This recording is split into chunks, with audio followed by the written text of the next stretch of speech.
ఎక్కువ అవుతుంది. అక్కడ హీట్ వేవ్స్ సమ్మర్ను కూడా తలపింప చేస్తున్నాయి. పోతిన మహేష్ అనే అంశం ఈరోజు తెర మీదకి తీసుకొస్తున్నారు. ఆయన మళ్ళీ ఏవో వ్యాఖ్యలు చేస్తున్నారు. ఓకే, ప్రతిపక్ష నాయకులు మాట్లాడారు, ఇంకొకరు మాట్లాడారు అంటేని పవన్ కళ్యాణ్ని ఒక దేవుడిగా భావించి ఇంతకాలం ఉన్న వ్యక్తి ఈ రకంగా మాట్లాడడం వెనుక.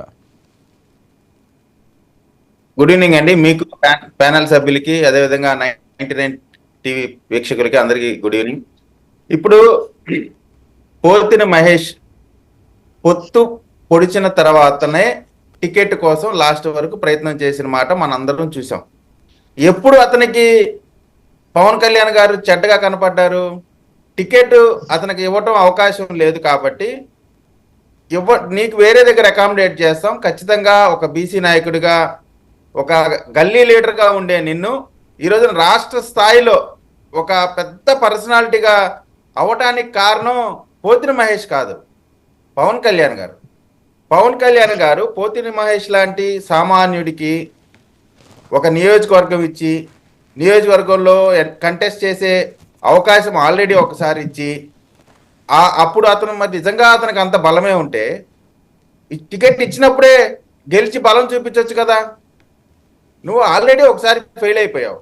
సరే, రెండోసారి అంటే రాష్ట్రంలో ఉన్నటువంటి పరిస్థితుల దృష్ట్యా రాష్ట్ర అభివృద్ధి కోసం ప్రతిపక్ష ఓటు చీలి తద్వారా అధికార పక్షానికి ప్రయోజనం కలగటం ద్వారా ఆంధ్రప్రదేశ్కి నష్టం కలిగిద్దనే ఒక ఉన్నతమైన భావంతో ఈ రోజున పవన్ కళ్యాణ్ గారు 4 మెట్లు దిగి ఈ రోజున ఆంధ్ర రాష్ట్ర హితం కోసం పనిచేస్తూ ఉంటే చేతనైతే ఆయనతో పాటు ఇంకొక 4 అడుగులు కలిసి వేయాలి తప్ప ఇదేంటిది ఇంత దారుణంగాన? నిజంగా రాజకీయాలు చాలా, ఇప్పుడు రాజకీయ పార్టీలు మారటం సహజం. ఇవాళ రేపు ఎవరు ఎప్పుడు ఏ పార్టీలో ఉంటారో తెలియదు, కానీ ఇంత దిగజారుడు మాటల నిందాక నేను చూసి ఆశ్చర్యపోయా. బినామీ ఆస్తులు అంట. బినామీ ఆస్తులు అంటే ఏంటి? ఈయన ఏమన్నా ఈడీనా, ఇన్కమ్ ట్యాక్సా, ఈయన ఏంటి నాకు అర్థం కాల. ఈయన ఈ బినామీ ఆస్తులని ఎట్లా స్టేట్మెంట్ ఇస్తాడు? 1 ఎకరం కొన్నారంట పవన్ కళ్యాణ్ గారు, మిగతా పక్కన అన్ని వాళ్ళ పేర్లు వీళ్ళ పేర్లు చెప్పి ఇవన్నీ బినామీ అంటాడు. అసలు ఏమన్నా చెప్పేదానికి అర్థం ఉండాలి. కేవలం మీరు చూడండి, ఆయన ఎప్పుడైతే పార్టీ మారాలని నిర్ణయించుకున్నాడో, ఎప్పుడైతే ప్యాకేజీకి సాటిస్ఫై అయ్యాడో ఆ రోజు నుంచి అతని చేతిలో పేపర్లు అంటూ స్టార్ట్ అయినాయి. అంతకు ముందర మీరు చూస్తే ఎప్పుడు కూడా అతను పేపర్లు పెట్టుకొని చదివేవాడు కాదు.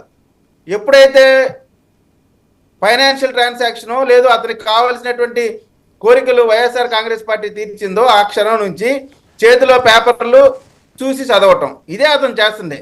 నిజంగా నాకు అనిపిస్తూ ఉంటుంది, నిజంగా ఇట్లా మాట్లాడుతున్నారేంటి అసలు? వీడి గేదె మహోడు, వీడికి ఇంత స్థాయి ఇచ్చిన పవన్ కళ్యాణ్ గారికి ఏంటో ఇంత భయంకరంగా మాట్లాడుతూ ఉన్నాడు.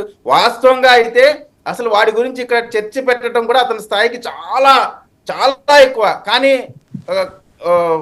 రాజకీయ